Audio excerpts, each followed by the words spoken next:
La protection des droits des minorités est une question cruciale dans notre société contemporaine, et elle revêt une importance particulière dans l'islam. Les enseignements du prophète Mohammed offrent des directives claires sur la manière de traiter les minorités avec respect et équité, et nous devons nous en inspirer pour créer une société inclusive et juste pour tous.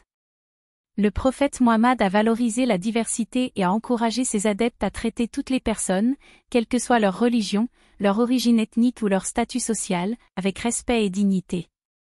Dans de nombreux hadiths, le prophète a souligné l'importance de protéger les droits des minorités et de leur accorder une place égale dans la société. L'un des principaux enseignements du prophète en matière de protection des droits des minorités est le principe de la justice. Le prophète a souvent souligné l'importance de traiter toutes les personnes de manière équitable et de respecter leurs droits, quelle que soit leur appartenance ethnique ou religieuse. Dans un hadith célèbre, le prophète a déclaré « Celui qui n'est pas juste n'est pas des nôtres », soulignant ainsi l'importance de la justice dans l'islam. Le prophète Mohammed a également interdit la discrimination et les préjugés à l'égard des minorités. Il a enseigné à ses disciples que toutes les personnes sont égales aux yeux d'Allah, et que la seule différence entre elles réside dans leur justice et leur piété. Dans un hadith, le prophète a déclaré « L'homme ne croira pas tant qu'il n'aimera pas pour son frère ce qu'il aime pour lui-même », soulignant ainsi l'importance de traiter les autres avec amour et respect, sans distinction de religion, d'ethnie ou de statut social.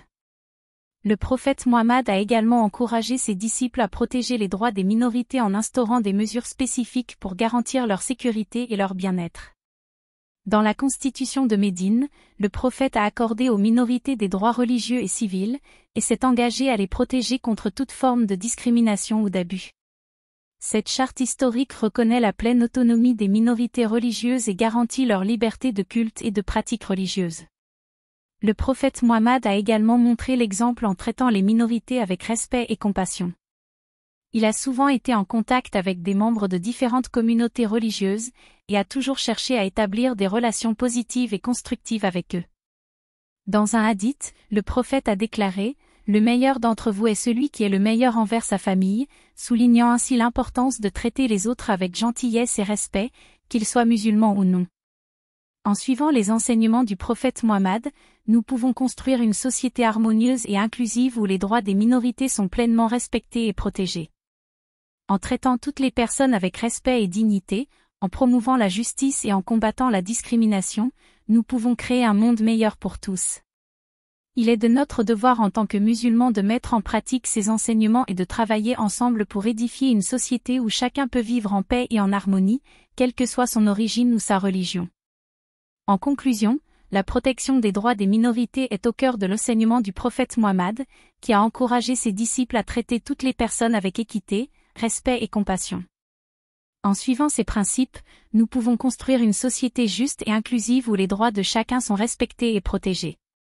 Il est de notre devoir en tant que musulmans de mettre en pratique ces enseignements et de promouvoir une culture du respect et de la tolérance envers les minorités. En travaillant ensemble, nous pouvons créer un monde meilleur pour tous, où chacun peut vivre en paix et en harmonie, dans le respect mutuel et la coexistence pacifique.